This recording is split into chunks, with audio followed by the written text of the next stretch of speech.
Previously on Codger Biker. Now, doing 60 miles an hour in the rain, would a little screen help? Maybe.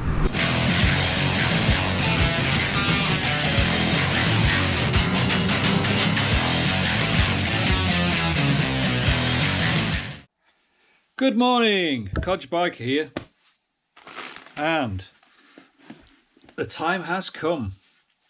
I've looked at several screens, I've ummed and ahed, I've thought about it, I've considered a fairing, which is still a possibility in time, but they're quite expensive, so I need to be certain before I go along that route. So I watched Brake Magazine's custom job on their 690 that they took to Iceland, which is somewhere I really want to go with my 690.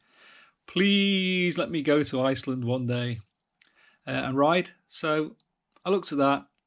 I really don't like cutting up the bike unless I have to. I don't like drilling it unless I have to. So I thought I'd give this one a try.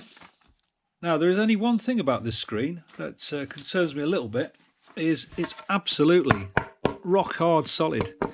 And there is a warning in the, and it's quite sort of pointy there, there is a warning in the instructions to not use it off-road. And you can imagine if you're off-road with it and you bashed your face into this, because it doesn't give at all, it could do some damage. They provide you with this pathetic rubber strip which you're supposed to put around it and glue in place, but I really don't know what difference that would make. And I've tried putting it on, it's too difficult. It might go on easy when I take this backing off, but yeah, that's your safety. So that apart, this looks like the best option for a test. It uses these two brackets which replace, which uses bolts that have replaced the ones in your triple clamp at the top, and it's pretty basic. I'll show you how it's done, or I'll show you how I get on with it, but it's nothing to it. I'm more interested in how it performs. I really like this bike as it is. One of the reasons is without a screen and without a fairing, the 360 camera works so well, and I rather like that. And it's not really a bike for doing 100 miles an hour on, so I don't know. I'll give this a try anyway. If I don't like it, it won't be staying, so we'll see, won't we?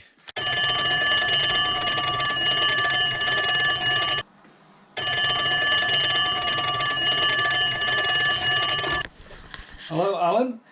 Yeah, I'm just fixing the screen on it. No, I'm not going to be making it into a V6. No, don't be daft. Yeah, you do that business. I'll just put a screen on. Okay, catch you later. Bye.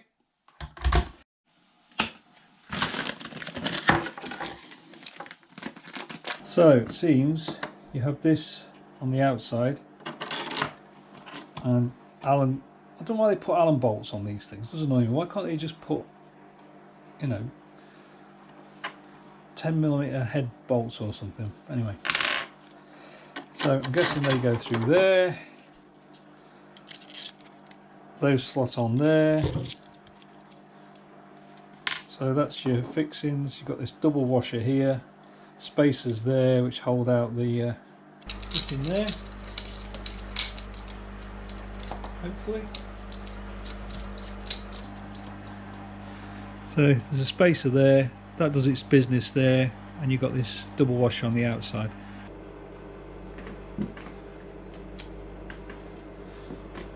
Okay, well, when I saw the Brake Magazine fitting, he did say that because this is not designed exactly for the 2020 bike, that it would rub, and I think that's what he means here. It can rub along the side of there. Looks like it just digs in on that corner. You can see it might just press against it a little bit, but it's certainly not. Certainly wouldn't worry me. I'll put that there, and I'm going to see when I tighten those up whether that will pull out. If it doesn't, it will protect it. I'll trim it off.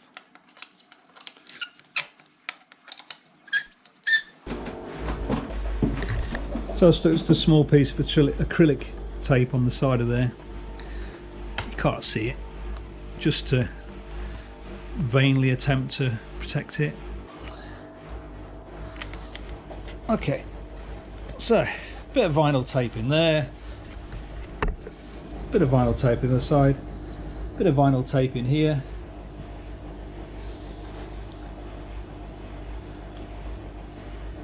Probably anally retentive, but there you go, it's in. Right, so if I was going off-road, if I was doing some off-roading heavy duty, I'd take this off and just leave those there. Well, let's see what it looks like when you put the screen on. Ooh, gruesome thought. Right, so here is the apparently lethal screen. There had to be screens, isn't there? It looks quite good to me. It's not very high, but there's always a dilemma between having a high screen and generating turbulence and not bothering, particularly on a bike like the 690 Enduro. We'll give it a try. So, 4 screws through there. I think there's some nylon washers go on the outside. And presumably these push in from the back. Let's see.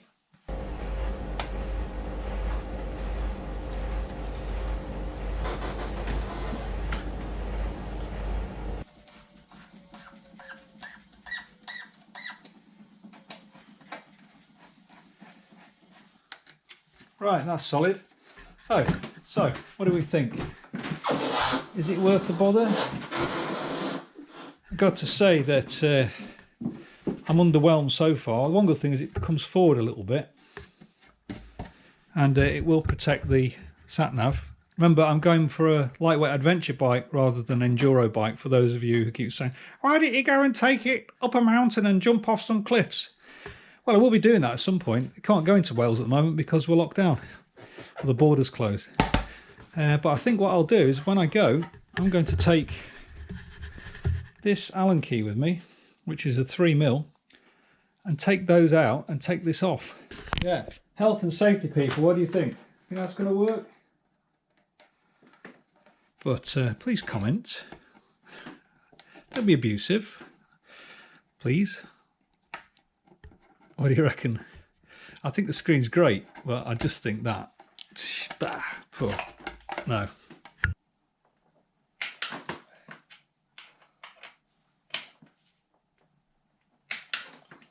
Oh, grey skies.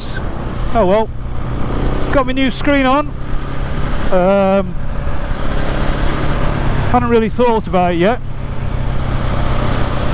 I could definitely feel wind, but then, you know, feel wind anyway. So I've been a bit reticent to put a screen on this bike because I like the smooth airflow that you get with it under normal circumstances. If you're not riding at 80 miles an hour, it's absolutely no issue. So what I'm going to do is just take this down the motorway at steady motorway type speeds, if there's not a lot of traffic on it, that is, and just see whether it feels worthwhile having. I mean, basically I'm not expecting it to stop the wind on the helmet, misses. I'm just expecting it to lift it off the chest. Problem then is, what does it do with that air? Does it stick a load of turbulence on your head? I really like the various fairings that I've seen. I just think the bikes look so cool. And what I remember, if you get a chance, have a look at Lone Wolf Adventures in Australia. His bike looks absolutely brilliant, and he's even fitted cruise control to it, which I didn't know about, but I do now. I had cruise control on my previous 790 adventure. So, and he's got the raid fairing on his, and it does look, you know, there's no getting away from it. It just transforms the look of the bike. The lights are so much better. But if it's just going to give me a load of buff tin, he does mention buff tin with it. I don't know if I'm that bothered about it. I do like the lights and the looks though. If it was just on the appearance, yeah, but I've always been a function over form guy, I suppose. So, I've got my visor open as I usually do. It's a cold day, so not surprisingly I'm getting a cold jet of air in my face at 40 miles an hour. That'll be a 40 mile an hour cool air wind then, won't it? But already I can feel that there's nothing on my chest, so even at this speed I know that it's lifted the wind off my chest. It's possibly my imagination, but it feels like there's more wind in my face now. It's got to go somewhere, hasn't it? Anyway, we're back in a minute, go to the motorway, see how we feel. One of the main jobs of that screen is just really to protect the sat-nav, I suppose, as much as anything.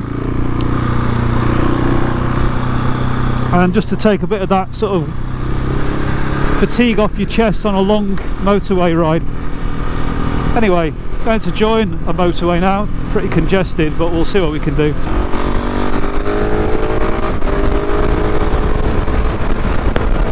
So 80 miles an hour indicated. It's actually a little bit less. Quite a cold, windy day. That's taken the wind off my chest. I can feel the wind on my shoulders. It's not affected that. There is no turbulence on my helmet, I am pleased to report, at that speed.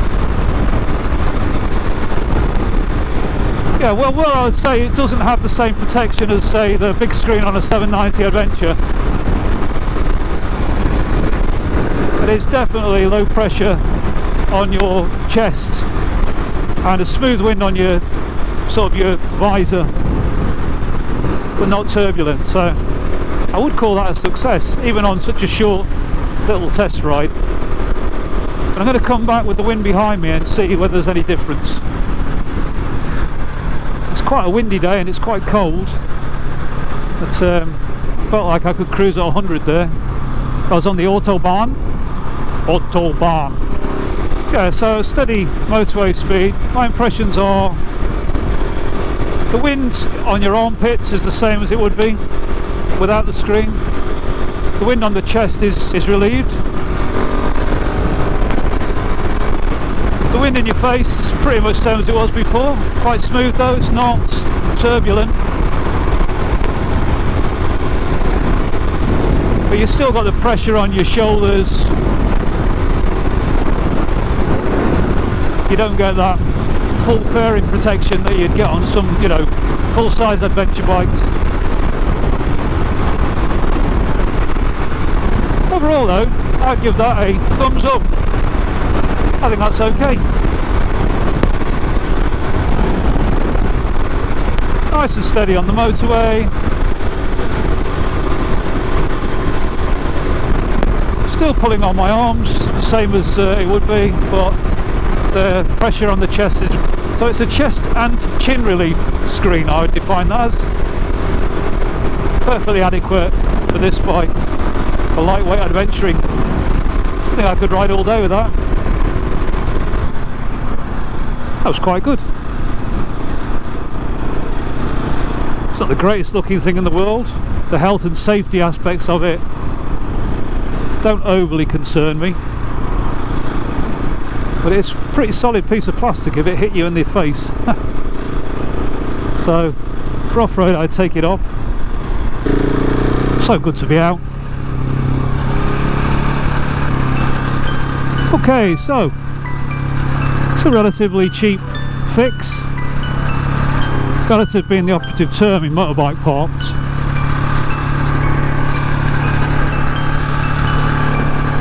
Thanks to Brake Magazine for the inspiration for it. I think it'll be staying on the bike. Wish you all a safe day. Codger Biker is out!